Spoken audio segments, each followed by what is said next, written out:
هیچی ندارم میام اما دیس میدن آجی گوش کن.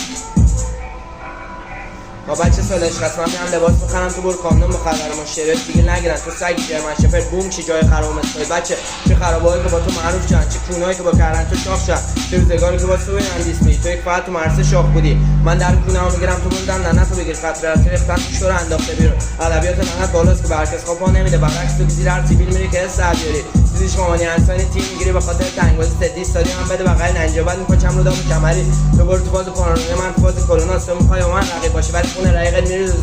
زمین نمیخورم با دوست کلمه ای تو بعد بری انو بر خودت کار پیدا کنی که بتونی خرج کنن تو در بیاری البته پست میگم هر شب خونه مشتریات خدمات نیچاوی تو خودت هم زود پس‌داری من نمیرسی من تو رو آبپز میکنم رژیمی باید خودت ما غالب کردی 4 نفر بشناسن بعد میری دیس میدی میرم تو دیس بخورن جا که روتین پوستی اسپرم اصلا تو فیک منم نمیشه تو برو فیفا تو بازی کن بچه بهت نمیخوره رپ بری چین فیکت هم به خاطر منه گردن فاز نگیری عقب تو من سفیدی داره همه رو وسوسه میکنه یهو دیدی پنیک زدم من فرق مودی فرق وا کردم تو پایینه و رسیدم بهم نرزیری تو خمای بابات پول بگیری ازش میخوای ادای شاعر در بیاری